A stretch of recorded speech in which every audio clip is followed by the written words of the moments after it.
계속해서 열왕기하의 전반부 부분을 살펴보고 있습니다. 열왕기하의 제1부 중 1장에서 8장은 엘리사의 초기 주요 사역과 남북 네 왕의 통치에 대해서 기록하고 있습니다. 그 가운데 오늘 읽은 6장은 어제 5장에 이어서 이제 아람과 북이스라엘 사이에서 일어난 일들을 기록하고 있습니다.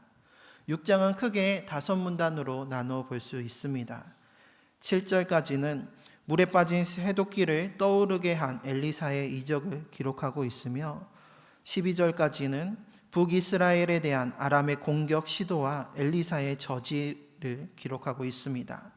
그리고 13절에서 23절은 자신을 체포하기 위해 파견된 아람 군대에 대한 엘리사의 사마리아 유인과 체포를, 그리고 24절에서 30절은 아람 왕 베나닷의 사마리아 성 포위와 사마리아의 참상을 기록하고 있습니다.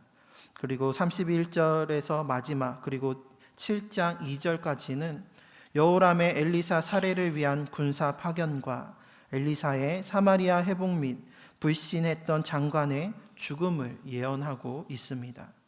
오늘은 이 가운데 첫 번째 문단인 1절에서 7절에 기록된 엘리사의 새도끼 이적에 대해서 함께 살펴보고자 합니다.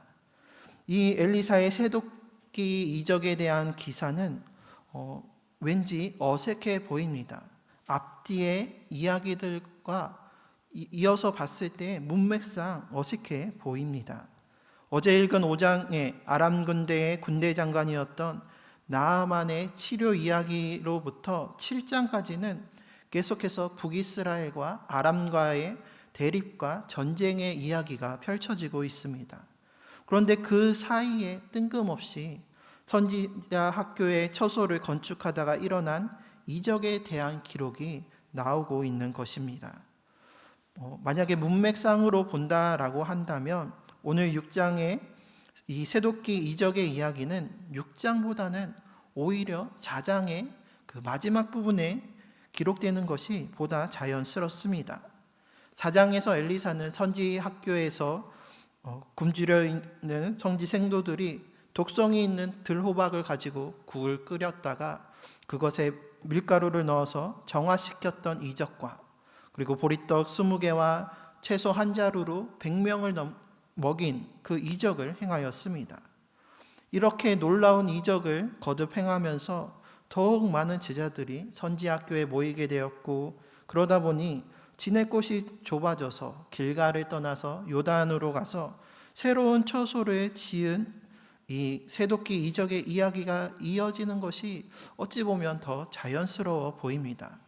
하지만 하나님께서는 하나님의 감동으로 이 새도끼 이적을 북이스라엘과 아람과의 그 전쟁 이야기 사이에 적게 하셨습니다. 이것은 어색한 것이 아니라 오히려 앞뒤의 그 사건들을 이어주면서 하나님의 뜻을 보다 명확하게 해주는 이야기입니다. 이에 대해서 어떤 주석에서는 이 새도끼 이적이 중간에 이렇게 조금은 뜬금없이 끼어진 이유가 하나님은 국가 간의 전쟁과 같은 중대한 일에 개입하셔서 역사를 주관하실 뿐만이 아니라 오늘 그 도끼를 빠뜨린 그 한 제자처럼 한 개인의 지극한 사소한 일에도 깊은 관심을 가지고 역사하시는 자비로우신 분이심을 보여주기 위해서라고 해석을 합니다. 그래서 나아만이라는 군대 장관과 같이 부유하고 높고 강하고 힘센 자뿐만이 아니라 성지생도로 대표되는 가난하고 낮고 연약한 자들을 돌보시는 하나님의 자비를 대비하기 위함이라고 해석하기도 합니다. 물론 이렇게도 해석할 수 있지만 저는 이 말씀을 들었을 당시의 사람들의 그 세계관과 또 오늘 본문의 전후 맥락을 바탕으로 이 새도끼 이적을 접근해 보고자 합니다. 우선 이 새도끼 이적은 앞에 기록된 나아만 장군의 그 나병을 고친 이적과 이어지는 공통점이 하나 있습니다. 그것은 바로 요단강이라는 장소였습니다. 대표적인 고대 문명인 메소포타미아 문명이나 이집트 문명, 인더스 문명, 황하 문명들의 특징은 그 발상지가 바로 강을 중심으로 하고 있다라는 것입니다. 그래서 메소포타미아는 그 이름의 뜻이 두 강 사이라는 뜻과 같이 티그리스 강과 유프라테스 강, 그리고 이집트는 나일강, 인도는 인더스강, 또 중국은 황하강을 중심으로 사람들이 모이고 그곳에서부터 문명이 시작되고 발달이 되었습니다. 이것은 강으로부터 식수를 비롯한 각종 수자원을 얻기에 용이하고 또 강물에 의해 퇴적된 비옥한 토지와 관계시설로 물을 대서 농사를 짓기에 아주 최적의 장소였기 때문이었습니다. 그래서 고대 문명은 이 강을 중심으로 시작이 되었고, 그래서 고대 신화에서는 저마다 강을 다스리는 신들이 나타납니다. 이집트 신화에서는 눈이라는 신이 강을 다스리고, 중국이나 우리나라의 신화에서는 하백이라는 강의 신이 등장합니다. 그리고 아람에도 아마 자세히는 모르지만 강의 신이 있었을 것입니다. 어제 읽은 5장에서 림몬을 섬겼던 아람의 나아만 장군은 나병을 낫기 위해서는 요단강에 가서 7번 씻으라는 그 말을 들었을 때에 이렇게 대답을 합니다. 다메섹강 아바나와 바르발은 이스라엘 모든 강물보다 낫지 아니하냐. 내가 거기서 몸을 씻으면 깨끗하게 되지 아니하랴 하고 몸을 돌려 분노하여 떠나니. 이 아바나강과 바르발강은 아람의 수도 다메섹에 흐르는 강들입니다. 지금 보시는 사진은 아바나강, 오늘날에는 바라다라고 불리는데 그 강의 사진입니다. 이 아바나강은 그 물이 매우 깨끗하고 맑아서 그리스인과 로마인들에게는 황금의 강이라고 불렸다고 합니다. 반면에 또 지금 보시는 옆에 사진은 요단강의 세레터 모습입니다. 보시는 것처럼 요단강은 수심도 깊지 않고 또 흙이 섞여서 있는 흙탕물로 보일 때가 많습니다. 이렇게 비교해서 봤을 때에도 다메섹의 강이 깨끗하고 나아 보입니다. 그런데 나아만이 단순히 이런 더러운 강물에 들어가라고 해서 화를 냈던 것일까요? 다메섹의 강들이 이스라엘 강보다 낫다라는 말이 그저 수질이 더 좋아서 깨끗해서 효능이 있다라는 말일까요? 그렇지 않습니다. 이 말은 이스라엘의 하나님보다 자기가 섬기는 그 림몬 신이 더 힘있고 능력이 있는데 강물에 씻어서 나을 것이면 다메섹의 강에서 씻는 게 낫지 여기서 씻겠느냐라고 하면서 분노했다라는 것입니다. 하지만 엘리사의 말대로 요단강에서 몸을 씻어서 그 나병이 나았을 때 나아만이 무엇이라고 고백합니까? 내가 이제 이스라엘 외에는 온 천하의 신이 없는 줄 아나이다 라고 고백하고 있습니다. 만약에 나아만이 수질의 문제로 분노했고 그로 인해서 나음을 받았다면 여기 요단강 물이 좋네 라고 했겠죠. 하지만 그의 고백은 이스라엘 외에 온 천하에 신이 없는 줄 아나이다 였습니다. 이것은 그동안 자신이 믿고 또 생각했던 것과 달리 아바나와 또 바르발 강을 다스리는 림몬 신이 아닌 요단강의 이스라엘의 하나님이 참 신이다라는 고백이었습니다. 하나님께서는 요단 강물로 나아만을 고쳐주심으로 아람의 우상이 아닌 이스라엘의 하나님만이 참 신이심을 나타내 보여주셨던 것입니다. 그리고 이것은 오늘 뒤이어지는 세독기 이적도 마찬가지입니다. 이 이적 또한 요단강에서 이루어졌습니다. 이때에는 북이스라엘 왕이 여호람 때였습니다. 여호람은 그의 아버지 아합과 형이었던 아하시아의 뒤를 이어서 똑같이 죄악을 행하면서 계속해서 바알을 숭배하던 때였습니다. 여기서 잠시 가나안 신화의 이야기를 들려드리면 최초의 가나안의 최고신은 황소인 엘이었습니다. 그리고 그에게는 수많은 아들 신들이 있었는데 그 중에 강하기로 1, 2위를 다투는 신이 폭풍과 비의 신이었던 바알이었고, 또 다른 아들은 바다와 강의 신인 얌나하르였습니다. 그래서 여러 신들 중에 바알과 얌나하르가 다음 최고 신의 후보가 되었는데, 이 중에 얌나하르가 더 총애를 받아서 다음 왕위를 물려받게 되는 상황이 되었습니다. 이것을 두고 볼 수 없었던 바알은 반란을 일으킵니다. 그래서 바알과 얌나하르가 서로 싸우게 되는데, 이 싸움은 결국에는 바알이 승리하게 되고, 그래서 바알은 가나안 신들의 왕으로 등극하고 다른 모든 신들을 신하로 거느리게 됩니다. 아합의 아들 여호람도 여전히 그의 아버지를 따라 바알을 숭배하고 있었으니, 북이스라엘에게 강들은, 이 요단강은 폭풍과 비를 다스리는 바알의 통치와 지배하에 있다고 생각하였을 것입니다. 하지만 하나님께서는 엘리사의 새도끼 이적을 통해 하나님의 권능을 보여주셨습니다. 바로 물속에 빠뜨려 잃어버린 그 무거운 새도끼가 물 위로 떠오르게 하신 것이었습니다. 오늘 6절 7절 말씀을 보면, 하나님의 사람이 이르되 어디 빠졌느냐 하매 그곳을 보이는지라 엘리사가 나뭇가지를 베어 물에 던져 새도끼를 떠오르게 하고 이르되 너는 그것을 집으라 하니 그 사람이 손을 내밀어 그것을 집으니라.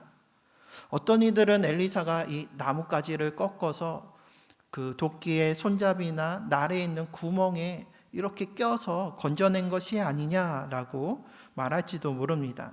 하지만 성경은 이 새도끼를 떠오르게 하였다라고 명확히 기록하고 있습니다. 떠오르다라는 것은 흘러 넘치다라는 뜻을 가지고 있습니다. 즉 하나님께서 임재하시고 역사하셔서 요단 강물을 그 밑에서부터 흘러 넘치게 하셔서 그 쇠로 된 도끼가 물 위로 떠오르게 하셨다라는 것입니다. 이것은 세상의 법칙, 물리 법칙을 벗어나는 하나님의 놀라운 이적이었습니다. 동시에 바다와 강까지 정복하고 다스리는 바알의 건세를 역전시키고 이기신 하나님의 승리를 보여주는 이적이었습니다. 하나님께서는 요단강에서 나아만의 나병을 고치시고 또 요단강에서 새도끼를 떠오르게 하심으로 우상을 섬기는 이방 나라인 아람과 또 하나님과 더불어 우상이었던 바알을 섬기는 북이스라엘에게 하나님의 권능과 능력을 확실히 나타내 보이시며, 하나님만이, 이스라엘의 하나님만이 참 신이심을 나타내 보여주셨던 것이었습니다. 그래서 나아만의 입술의 고백처럼 우리 또한 이스라엘의 하나님 외에는 온 천하에 다른 신이 없음을 고백하며 오직 주님만을 의지하시는 우리 모두가 되시기를 바랍니다. 그래서 우리 주님만이 우리의 왕이 되시고 통치자가 되시며 또 우리의 치료자가 되시고 위로자가 되시고 전능자가 되심을 믿고 나아가며 주님께 모든 것을 맡기고 주님을 의지하며 나아가는 우리 모두가 되시기를 바랍니다. 이처럼 우리 주님께서는 능치 못하실 일이 결코 없으십니다. 다만 우리의 믿음이 연약해서 우리가 주님을 온전히 신뢰하지 못하고 오늘 이스라엘 백성과 같이 하나님을 섬기면서 바알을 섬기는 그 우상 숭배처럼 하나님과 다른 것을 같이 섬기려고 하는 그 혼합주의적인 모습들, 그리고 세상의 것을 의지하려 하기 때문에 주님의 역사하심을 온전히 바라보지 못하고 온전히 경험하지 못하는 것이었습니다. 오늘 본문에서 도끼를 빠뜨린 제자 또한 그러했습니다. 한 사람이 나무를 벨 때에 새도끼가 물에 떨어진지라 이에 외쳐 이르되 아 내 주여 이것은 빌려온 것이니이다 라고 이야기하고 있습니다. 이것은 그때의 상황이 얼마나 급박하고 또 심각했는지를 보여줍니다. 여기서 아라는 감탄사는 히브리어로 아하흐라고 하는데, 이것은 그저 그냥 감탄사가 아니라 고통을 표시하는 감탄사입니다. 그래서 새번역 성경에서는 이 아를 아이고로 번역하였습니다. 그리고 이를 외쳐 이르고 있는데, 여기서 외치다라는 뜻은 단순히 큰 소리로 말하다라는 것이 아니라 매우 큰 재앙을 만나서 나를 도와주시오라고 부르짖거나 또는 매우 흥분했을 때 소리를 치는 그 간절한 부르짖음을 의미합니다. 요단 강물 속에 빠져가는 그 새도끼를 보면서 너무나도 놀라고 또 좌절하고 얼마나 낙심했는지를 보여주는 표현입니다. 이 새도끼의 한 자루가 대수냐라고 할 수 있지만 당시에 이스라엘에서 이 새도끼는 매우 귀한 물건이었습니다. 청동기 문화였던 이스라엘 백성들은 가나안 땅에 들어가면서 철기 문화를 접하게 되었습니다. 하지만 그 철기 문화가 아직 익숙하지 않았고 또 그 기술을 온전히 배우지 못했습니다. 사무엘상 13장 19절과 20절 말씀을 세번역으로 보면 당시 이스라엘 땅에는 대장장이가 한 명도 없었다. 히브리 사람이 칼과 창을 만드는 것을 블레셋 사람들이 허용하지 않았기 때문이다. 이스라엘 사람들은 보습이나 곡괭이나 도끼나 낫을 벼릴 일이 있으면 블레셋 사람에게로 가야만 하였다라고 기록하고 있습니다. 이스라엘 백성들이 강력한 그 철제 무기를 만들지 못하도록 철 재련 기술을 막아서 대장장이가 한 명도 없었고 또 날이 나간 그 농기구들을 갈기 위해서는 직접 할 수가 없어서 이방 사람이었던 블레셋 사람에게 맡겨야 하는 정도였습니다. 이것이 사울 때의 이야기로서 오늘 본문은 이때로부터 약 250년이 지난 후였지만 여전히 철제 도구들은 귀한 것이었습니다. 그것을 알 수 있는 것은 그 새도끼가 빌려온 것이다 라는 말입니다. 여기서 빌려오다에 해당하는 히브리어는 사울이라고 하는데 이것은 이것 좀 쓸게 하고서 그렇게 편하게 빌려오는 것이 아니라 애걸하다, 구걸하다라는 뜻을 가지고 있습니다. 즉 이 도끼는 애걸복걸해야 겨우 빌릴 수 있는 매우 귀한 것이다 라는 것입니다. 그렇기에 새도끼를 빠뜨린 사람은 당황한 나머지 어찌할지를 몰라서 안절부절하면서 아 주여 하고 외치면서 엘리사에게 도움을 청하였던 것이었습니다. 그런데 이 상황을 한번 침착하게 생각해 보면은 이것은 그렇게 당황하고 놀랄 일이 아닙니다. 요단강은 수심이 깊은 강이 아닙니다. 아까 보셨던 사진처럼 세례를 받고자 사람들이 그 요단강에 들어가도 가슴 명치 정도 물이 찬 것처럼 사람이 온전히 잠기지 않는 얕은 강입니다.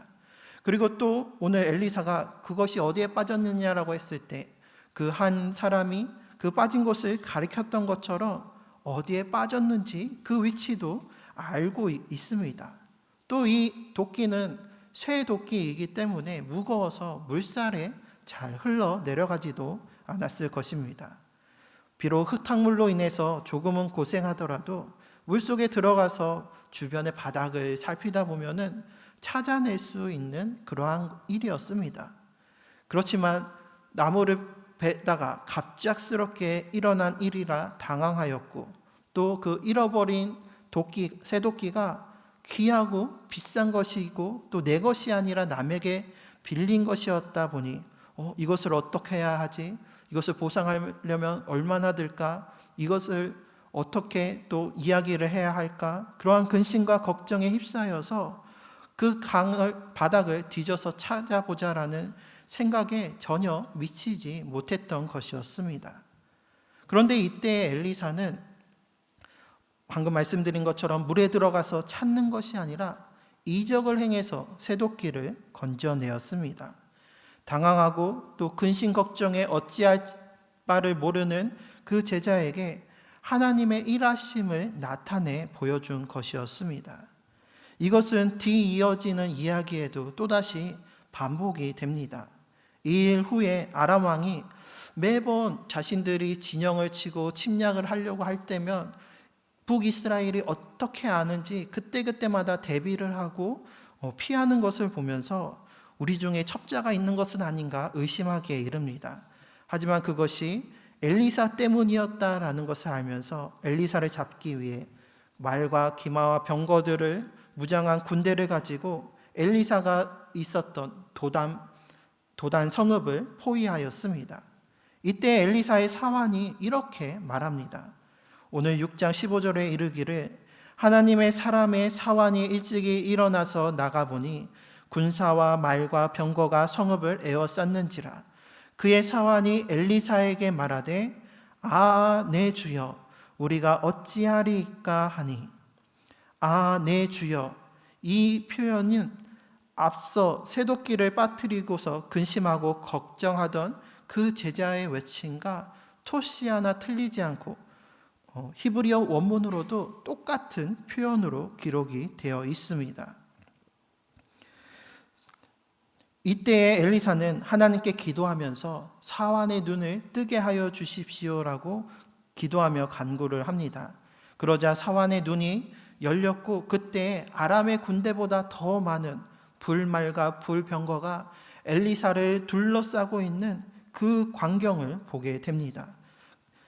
혹 우리 가운데 물속에 빠진 새도끼를 보지 못하고 또 우리를 둘러싼 그 불말과 불병거의 천군 천사를 보지 못하는 제자와 그 사환처럼 근심과 걱정과 두려움에 빠져서 하나님의 일하심을 보지 못하고 또 하나님께서 함께 하심을 보지 못하며 그렇게 근심 걱정에 빠져 있지는 않습니까? 이 시간 우리가 내 주여라고 외치면서 우리 하나님의 도우심을 구하는 우리 모두가 되시기를 바랍니다.